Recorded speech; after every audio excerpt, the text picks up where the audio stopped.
नमस्कार। मैं GRS news के लिए गिरीश सिकरवार। आज इस नए ब्लॉग में मैं कुछ समाचार पत्रों में छपी कथनों पर चर्चा करूंगा, जिन हेडिंग को मुख्य स्ट्रीम मीडिया में स्थान नहीं मिला। हालांकि समाचार पत्रों में इसका प्रकाशन हुआ है, लेकिन समाचार पत्रों के प्रकाशित खबर में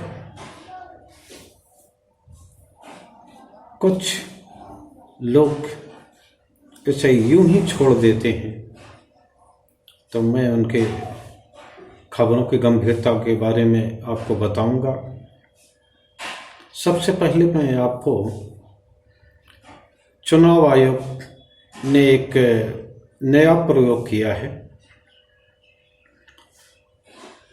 जो लोग नौकरी या अन्य व्यवसाय के चक्कर में अन्य राज्यों में चले जाते हैं, वो मतदान से वंचित रहते हैं और मतदान नहीं कर पाते। 2019 में भी करीब 67% मतदान हुआ था। आंकड़ों के मुताबिक करीब 30 करोड़ लोग मतदान करने ही नहीं आए। इन मतदाताओं को अपने क्षेत्र में वोट डाल सकें, इस तरह का एक सिस्टम रिमोट विकसित किया है चुनाव आयोग, जिसमें कि 72 विधानसभाओं में एक रिमोट से वोटिंग की जा सकेगी। क्या ये जो मतदाताओं से वोट कराएंगे, क्या चुनाव आयोग इनकी वोट जो विधानसभा में पड़े वोटों में जोड़ेगा, या किस तरह से अन्य शहरों में बूथों की व्यवस्था होगी, या कि एक बूथों में साथ में एक वोटिंग करा के हमारे ख्याल से ये वोट वहाँ पहुँचाए जाएंगे। तो इस बारे में अभी कोई तय नहीं है, लेकिन चुनाव आयोग ने ये कहा है कि वो इस बारे में सभी राजनीतिक दलों और क्षेत्रीय दलों से राय लेगा। निश्चित तौर पर अगर देखा जाए तो चुनाव आयोग का ये फैसला काफ़ी अच्छा है, क्योंकि दिनों दिन हम देखते हैं चुनाव आयोग हर बार प्रयास करता है कि मतदान बढ़े, लेकिन मतदान में एक आधी फीसदी की वृद्धि पूरी दम लगाने के बाद हो पाती है। मतदान तो ऐसा होना चाहिए जैसा कि छोटे चुनाव में होता है, ग्राम प्रधान के चुनाव में होता है, नगर निकायों के चुनाव में होता है, तब मतदान 90% तक चला जाता है। तो 16 जनवरी को चुनाव आयोग इस बात की डेमो दिखाएगा, जो 8 राष्ट्रीय दल हैं और 37 क्षेत्रीय दल हैं। इन लोगों से भी उन्होंने सुझाव मांगा है कि जनवरी के लास्ट तक वो सुझाव दे दें और 16 तारीख को अपना डेमो प्रस्तुत करेगा। निश्चित तौर पर ये चुनाव आयोग का सराहनीय कदम है, लेकिन चुनाव आयोग को 100% मत हो इसके लिए कानून बनाना। जिस तरह आपने फ्लेक्सी की अगर कोई व्यक्ति मतलब बाहर जाता है तो उसके वोट भी वहीं ट्रांसफ़र कर दिए जाए, नंबर 1। और नंबर 2, चुनाव को अनिवार्य बनाया जाए। जो लोग एक ऐसा सिस्टम आयोग विकसित करें कि जो लोग मत नहीं डालते उन लोगों को सरकारी योजनाओं से बाहर किया जाए, और हो सके तो अगर वो लोकसभा चुनाव में भी वोटिंग नहीं करते हैं, भले ही वो किसी दल को दें, नोटा को समर्थित करें, निर्दलीय को समर्थन करें, अपना मतदान तो उनको करना ही चाहिए। तो अगर ज़रूरत पड़े तो इन लोगों का मताधिकार भी खारिज करके इनके खिलाफ कठोर कार्रवाई हो। क्योंकि हम सभी लोगों ने देखा होगा कि 30% मत पाने वाला सरकार बना लेता है। अब एक नियम और करे, जब चुनाव आयोग इस ओर बढ़ा है कि उसने 100% मतदान हो, ज़्यादा से ज़्यादा लोग मतदान से जुड़ें, तो एक चुनाव आयोग एक और परिवर्तन करे कि 50% से कम मतदान लेने वाला प्रत्याशी किसी भी प्रकार जीते नहीं। कम से कम 50% मतदान वोट जो पाए उसी प्रत्याशी को जीता घोषित किया जाए, जिससे कि लोग ज़्यादा से ज़्यादा मत डालने के लिए प्रेरित होंगे। अब इस रिमोट मशीन को लेकर क्या होगा, निश्चित तौर पर इसमें भी राजनीति होगी, क्योंकि ईवीएम को लेकर जिस तरह से राजनीतिक दल सवाल उठा रहे हैं, निश्चित तौर पर इस नए उसको भी वे स्वीकार नहीं करेंगे। अब हम सब लोगों को 16 जनवरी का इंतज़ार रहेगा, देखिए क्या होता है। खैर, ये भविष्य के गर्त में है, क्या होगा। अब चुनाव आयोग के सामने ये सभी राजनीतिक दल जाते हैं या नहीं जाते हैं, ये दूर की खबर है। दूसरा समाचार,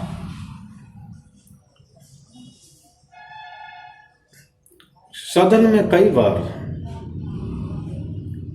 आधार को लेकर, जब कभी मतदाता सूची में आधार जुड़वाने की बात होती है तो उसका विरोध होता है।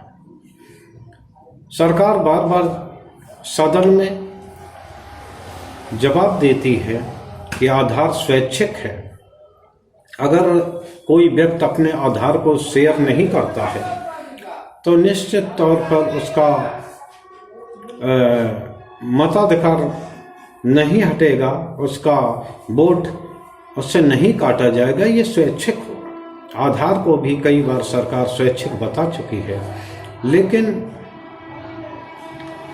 जितनी भी सरकार की योजनाओं में है, जब आपने उसमें आधार को जरूरी कर दिया तो आप ये बताइए कि किस प्रकार लोग आधार नहीं लगाएंगे, आधार नहीं बनवाएंगे। जिस प्रकार आधार बनवाने को लेकर लूट खसोट मची हुई है, हालांकि जनसेवा केंद्रों पर सरकार ने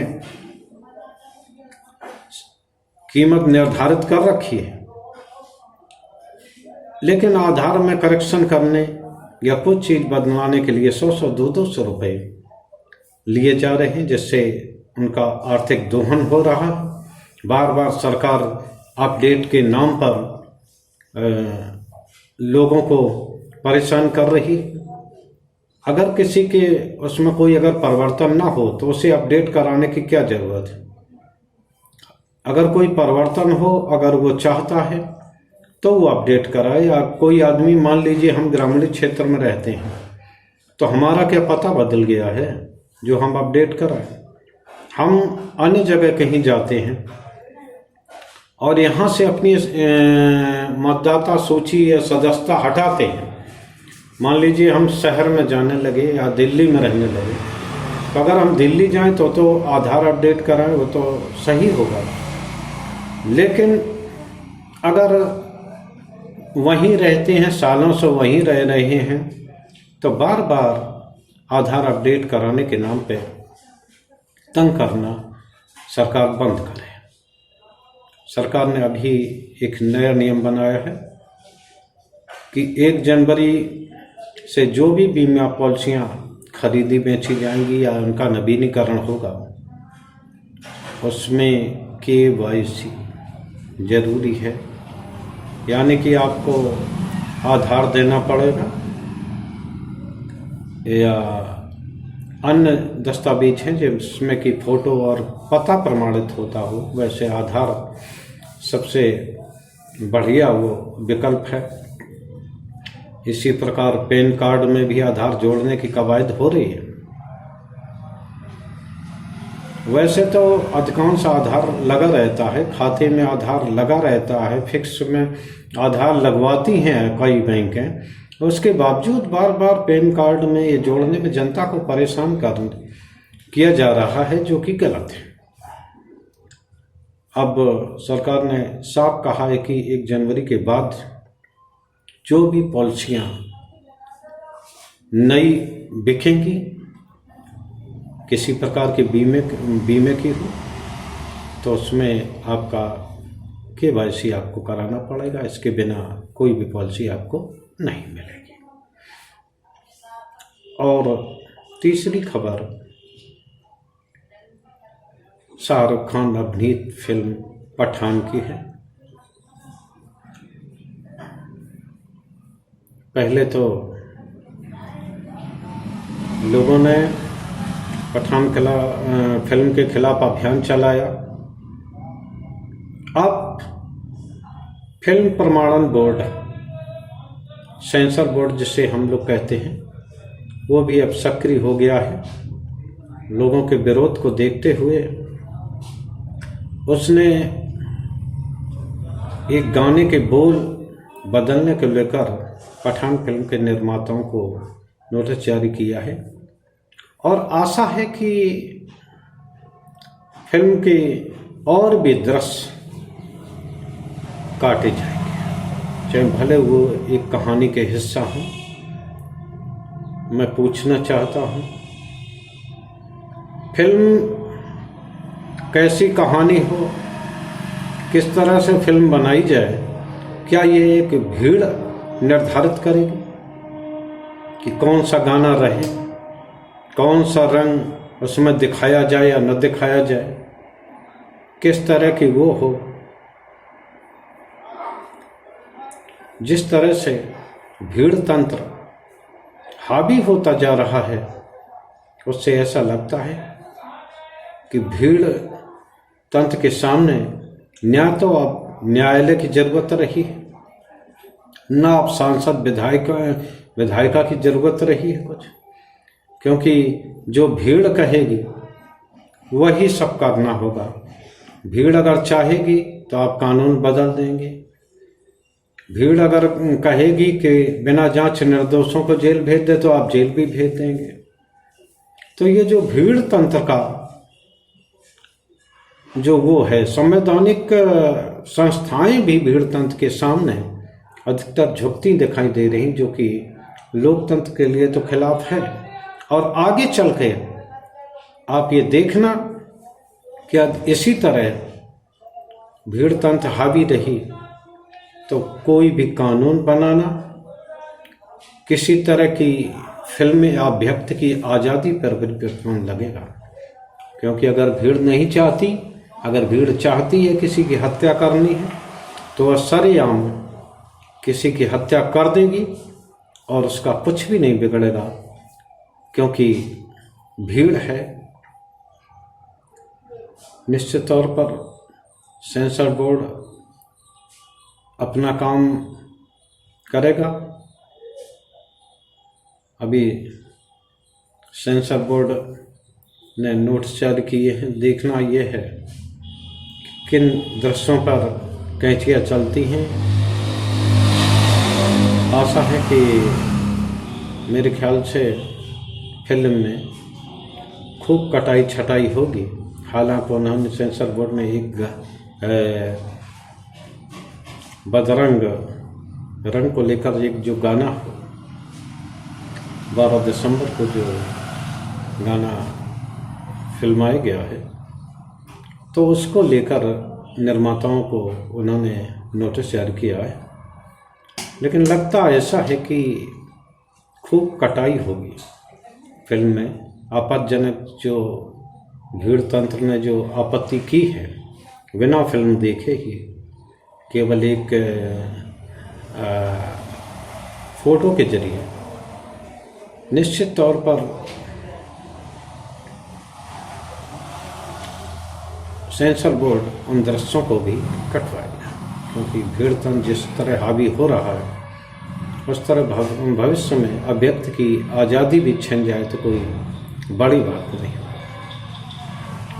आज के ब्लॉग में बस इतना ही। मैं आपको ऐसी खबरें निरंतर बताता रहूँगा जो कि मेन स्ट्रीम मीडिया में नहीं आती, या उन्हें एक मीडिया अगर मजबूरन करता भी है तो एक लाइन या एक कॉलम में समेट देता है। ऐसी खबरों का हम विशद विवरण आप लोगों के सामने पेश करेंगे। आप लोगों के ऊपर है कि आप किस तरह इन खबरों को के अनुसार जागरूक होते हैं और ये जान पाते हैं कि क्या सही है क्या गलत है। आज के लिए बस इतना ही। नमस्कार, जय हिंद।